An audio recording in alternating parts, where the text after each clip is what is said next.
Welcome to Cycl'n Vancouver. Hi, my name is Steve. I'm a 59-year-old guy, 6'5", around 250 pounds, who loves getting out on the bike and going cycling. Well, that and eating lots of baked goods. If you're interested in seeing what Vancouver looks like from the back of a road bike ridden by some spandex-wearing old dude, sit back and relax. This is Ride 387.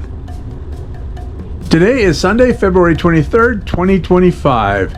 It's hard to believe, but the last time I went out cycling, 9 days ago, the temperature was around 4 degrees Celsius and I ran into lots of ice on the road. Today it is 12 degrees Celsius, there is no sign of winter, let alone ice, and my only concern is whether I will finish my ride before the expected rains arrive. I think it is safe to say winter is now over. So for today's ride, I am heading east towards Windsor Street. I tried cycling Windsor South a couple of weeks ago, and though I kind of expected clean streets on that ride, I had to abandon that effort after encountering lots of dangerous ice. I doubt that will be the case today.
Well, I didn't expect to see dinosaurs downtown. Today, or any other day.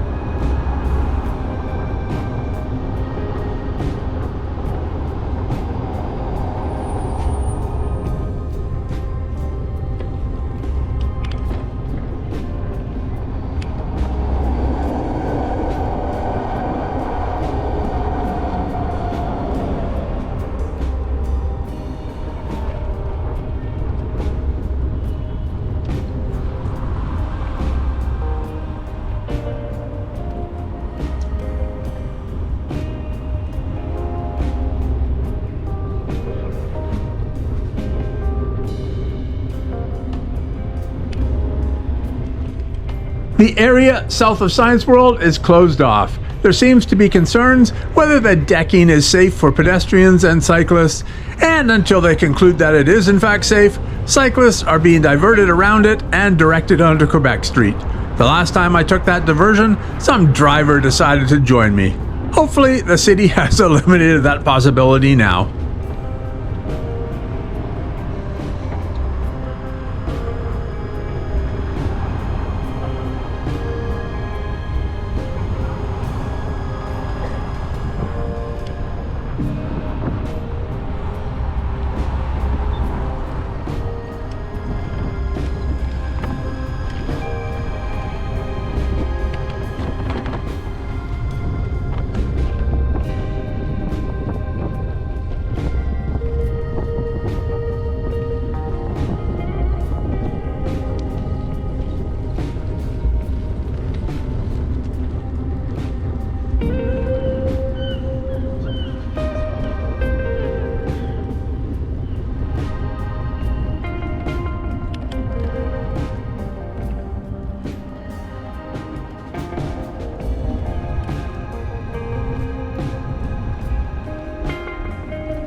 So I went out cycling a couple of days after I did this ride, and as I rode east on Pender Street, I could hear a bunch of noise up ahead.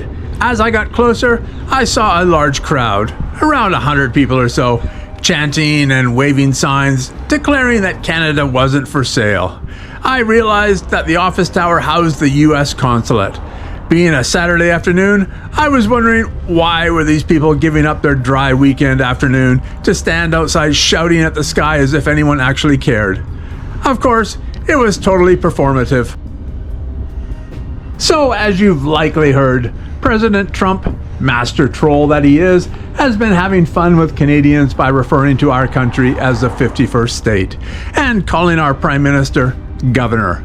Since I refer to Trudeau as Junior, perhaps being called Governor is a step up for him. While I find it pretty funny, calling Canada the 51st state sure seems to have gotten under the skin of many of my fellow compatriots. So, I just want to take this opportunity to share my thoughts on the whole silly matter. But before I do, I first want to highlight something you'll see throughout this video, and that is the number of residences now flying or displaying the Canadian flag. This is new.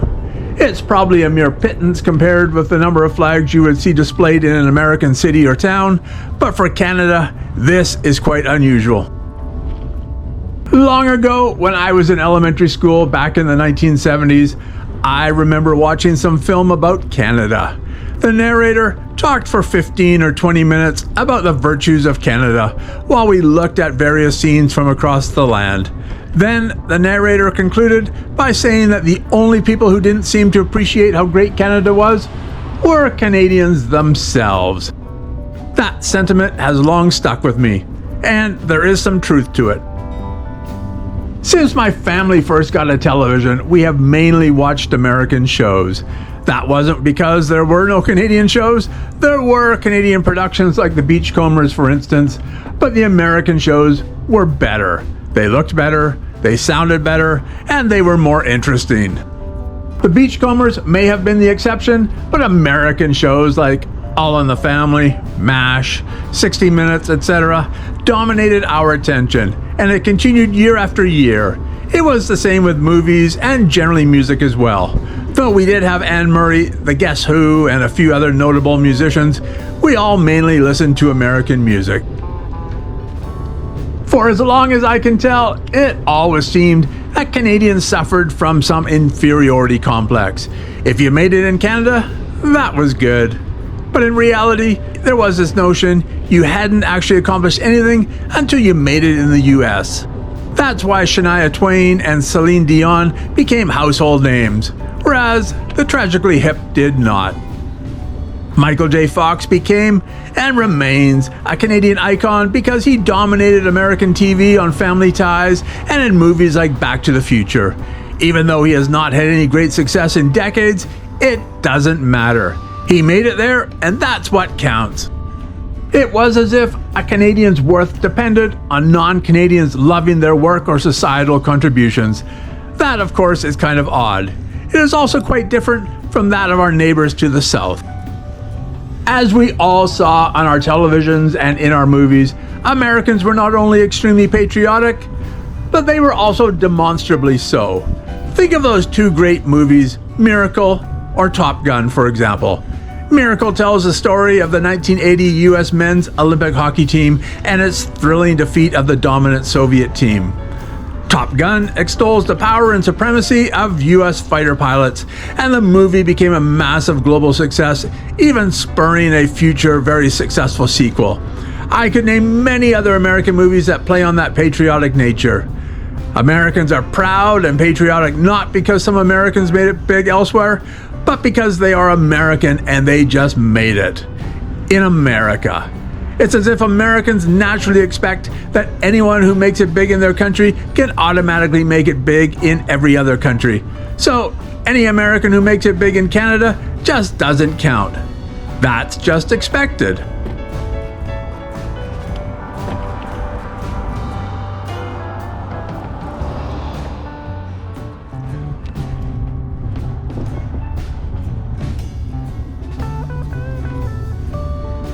Back in the early 80s, I played tenor sax in band at both the junior and senior high school levels. Every year, we would go on a band trip down to some school in Washington or Oregon, and their band would come north to our school in Langley. Those trips were a lot of fun, and on every such trip, we would spend time at those schools, and that actually involved attending a school assembly where we would experience students reciting the Pledge of Allegiance and a school body singing their national anthem, the Star-Spangled Banner. And did they ever sing it? It was a very demonstrable point of pride for them. I remember one of our school administrators lamenting to us that Canadian students didn't show such pride towards their country. It was as if he were asking us to be more like those American students. I think all of us students agreed with him, but that wasn't really the Canadian way. Of course, for our school assembly, which those American band students all attended, we sat quietly as "O Canada" was played from a record. It wasn't that we didn't love our country. I'm sure we did. We just weren't Americans. Americans wore their patriotism on their sleeves. Perhaps we felt it was wrong to be so demonstrative. I don't know how my fellow students felt, but experiencing Americans proudly showing their patriotism really was inspiring. I wish we could be more like them and show our patriotism, but we weren't, and we didn't. That is, until times changed. But I'll get to that later. As I grew up and started to pay more attention to Canadian politics, particularly at the federal level, it became very clear, very quickly, that the most effective way to shut down your opponent was to claim that he or she wanted to pursue some American-style policy. It didn't matter what the actual policy was, but once labeled American, that policy became taboo. It was really no different than calling your opponent a Nazi. Unfortunately, that approach continues to this day. We are gearing up for an election now, and because of that, I am starting to see election advertising again. Lo and behold, I recently saw Liberal Party ads attacking the Conservative Party leader for supposedly pursuing American-style healthcare. It's nonsense, of course, but those attacks work.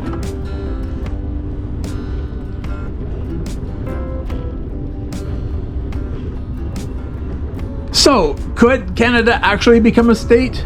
Well, assuming an offer was actually received from the Americans, what would it take for Canada to become the 51st state? Under the terms of Canada's Constitution, in order for Canada to officially become a state, it would have to amend that Constitution, and that would require the consent from all 10 provinces as well as the federal government. After seeing how well that worked with the Meech Lake Accord, it's hard to imagine all of those provincial legislatures actually approving such an amendment. I would expect the federal government to just call a national referendum and pose the question to the voters instead. So with all of that in mind, would Canadians vote to become the 51st state of the United States of America? The short and sweet answer is an easy not at all. Why? Well, Canada would have to change to fit the American structure. And by that, I mean Canada would have to, well, give up its universal healthcare system, abandon supply-side restrictions favoring Quebec dairy farmers, change its government land ownership rules, particularly around forestry, in order to bring them in line with the American private property system. They'd have to accept a constitutional right to bear arms, eliminate their interprovincial trade barriers, and end equalization payments from the 3 have provinces to the 7 have-nots.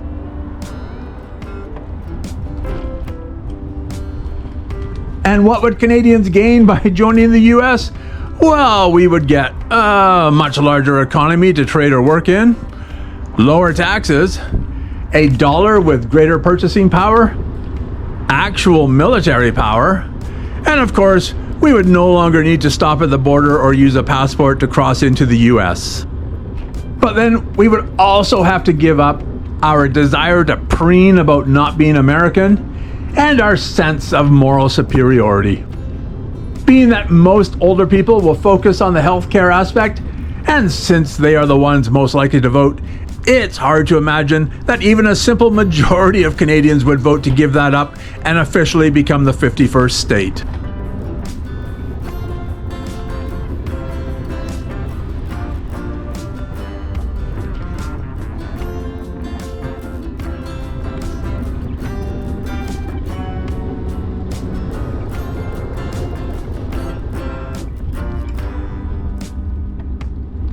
assuming for the sake of argument that Canadians actually did vote to join the US, would the Americans accept Canada as a state? The long and short answer is again no. Adding Canada as a state would upset the existing political balance. Pursuant to Article 1 of the US Constitution, a new state admitted to the Union would get congressional representation proportionate to its population. And with Canada having a population of approximately 40 million people, it would earn that number of congressional representatives similar to that of California. Given that Canada probably has a political split of about 60% left of center and the remaining 40% to the right, I would expect that the majority of these representatives would come from the Democrat Party. It might be even more than that. Secondly, each state is apportioned to senators. Senators represent the state as a whole and are elected from the state's population of eligible voters. Because Canadians demonstrate a strong leftist point of view, it is reasonable to assume that they would tend to elect Democrat senators as well. Given the narrow political divide in the United States between Democrats and Republicans, and the importance of maintaining a majority of members in either the House or the Senate, it seems quite inconceivable that the Republican Party would approve adding Canada as a state, knowing that that state would most likely elect 2 Democrat senators and a majority of Democrat congressional representatives. That would upset the existing balance between the parties. As an interesting comparison, think back to the 1800s when slavery still legally existed. New states were added in pairs, one state being in favor of slavery and one against, so as to maintain that existing balance. Despite President Trump's trolling, it seems quite inconceivable that Canadians would vote to become a state, or that both American political parties would even approve Canada becoming a state. So with all of that in mind, it makes Canadians' reactions to President Trump's trolling seem quite silly. Rather than just sit down and rationally think the matter through, people here have gotten their backs up and responded like petulant children. It seems quite clear and obvious. Canada will not be formally asked to become a state, so Canadians should really just stop worrying about it.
Of course, if Canadians really were so upset about becoming a state, they should have paid a lot more attention to the issue long ago, because now, whether we like it or not, I would argue that Canada has the worst of all worlds.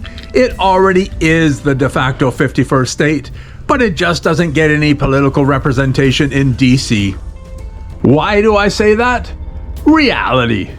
Think about it. Both countries were born from the same event, the 1776 American Revolution, even though, technically speaking, Canada would have to wait until 1867 to make that official.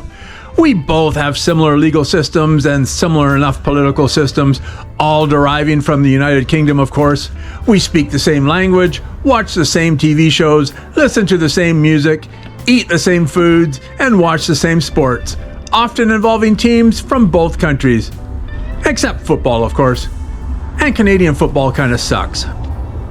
Canadians travel to the US in large numbers, with some even earning avian nicknames like snowbirds.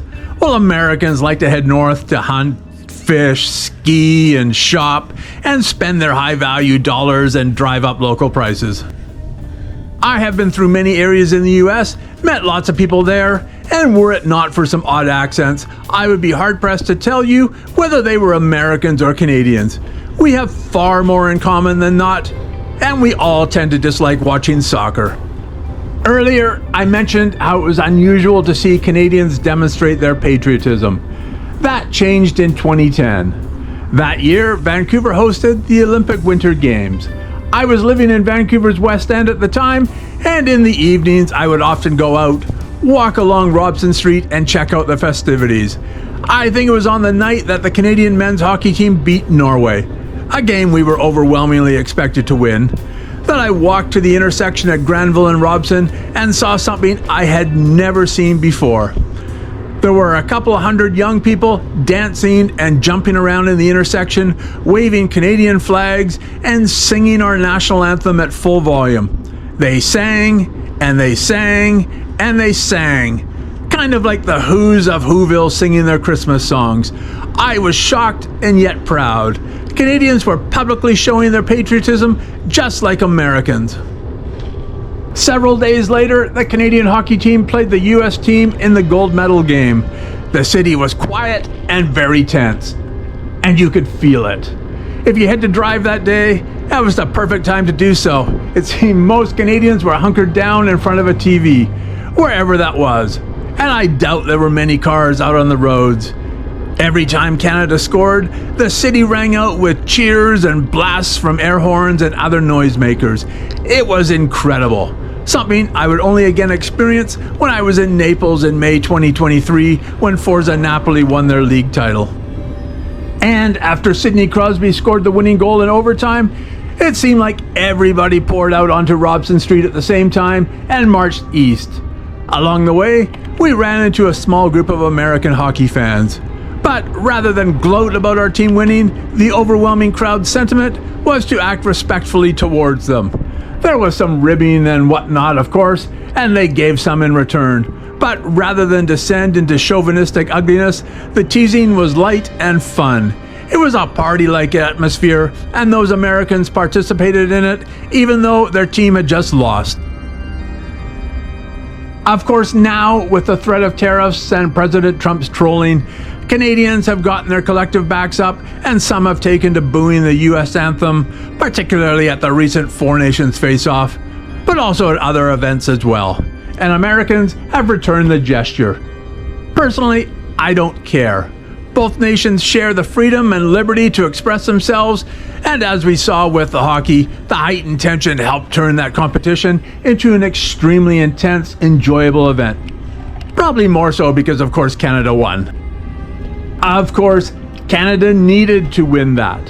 Had the Americans won, they would have celebrated it, but most Americans would not have even noticed.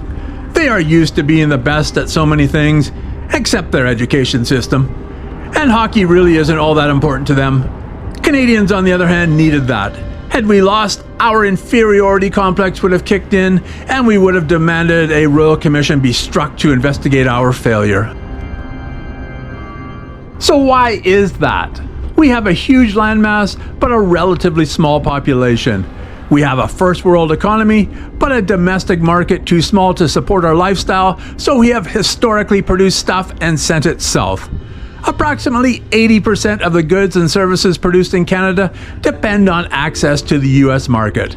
That has been the way historically, and though long identified as a vulnerability, nothing has ever changed. Since most Canadians live within 100 kilometers of the Canada-US border, it is much easier to build for Americans, sell to Americans, and distribute to Americans than it is to cultivate new markets. When Americans sneeze economically, historically Canadians catch a cold. Yet despite our dependency, we keep trying to tell ourselves and others that we are not American. And in furtherance of that notion, we have historically tried to protect local markets from competition through the creation of marketing boards and the imposition of tariffs on imports. While many of those marketing boards have now been disposed of, We still protect Quebec dairy farmers, for instance, by imposing 250% tariffs on imports, mainly milk and cheese from the US. Back in the 1950s, Canadians invented the concept of the United Nations Blue Hat Peacekeepers. We were always ready to send our soldiers to some foreign battlefield to help make peace. Now, though we like to talk a tough game internationally, we have no armed forces to speak of to back up that talk. At the end of World War II, I think Canada had the fourth largest military on the planet. Now we have a few planes, some armored personnel carriers, a couple of ships, and a few thousand soldiers. We would be hard-pressed to lead any sort of peacekeeping effort now. I don't know whether that is a function of our failed effort to stop the slaughter in Rwanda, or whether it is just all about money. Armed forces cost money, and Canadians seem to overwhelmingly prefer its governments to spend tax money on social services rather than military hardware. Over the years, I have often heard people here ask, why do we need an army when we have the United States to protect us? Sure, we sign these agreements with certain military commitments, but no one really expects us to live up to those, right? But now, Canada and Canadians are feeling trapped. Our governments have run up huge deficits in both good times and bad, and our economy has suffered for it. Canadians are much poorer compared to their southern neighbors than they were before Junior became Prime Minister. Though our military is now essentially non-existent, Junior prances around between foreign capitals, talking the big game and preening for the photographers. Yet, who takes Canada seriously anymore? As part of his approach to make America great again, President Trump threatened to impose reciprocal tariffs on certain Canadian goods. But rather than calmly accepting that Canada is trapped in a situation of its own making and maturely try to find a solution to deal with that situation, we have responded by throwing a hissy fit. Perhaps as a smaller, more vulnerable trading party, we could consider eliminating our own tariffs on imports of American products. Of course, we could also consider removing interprovincial trade barriers and try to develop the entire Canadian market, but that would require eliminating our protectionist tendencies, both provincial and federal, and actually competing domestically and internationally. But that is difficult to do because Canadians suffer from that inferiority complex. Competition is risky, it requires effort, and in the end, we may find that we're just not good enough. It's best to just focus on hockey.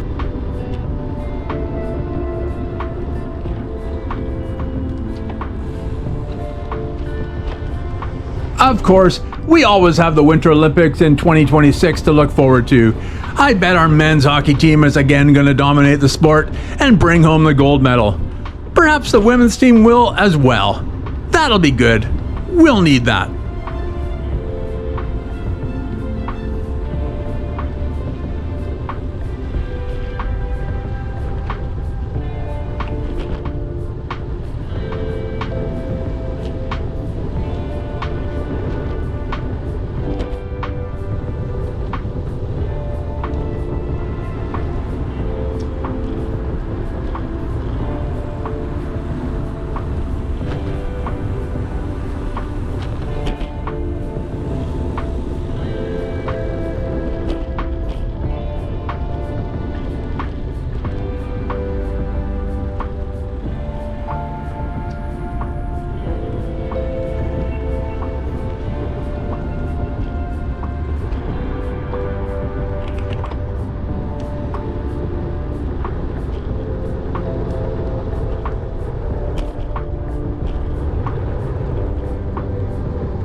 Well, this was an enjoyable ride, and though I would have liked to have ridden a longer distance, it is starting to rain, so I'm just going to call it a day. I did manage to complete 28 kilometers and 273 meters of climbing. Since it seems the warmer weather is here to stay, I expect to get out more frequently and that the rides will get longer.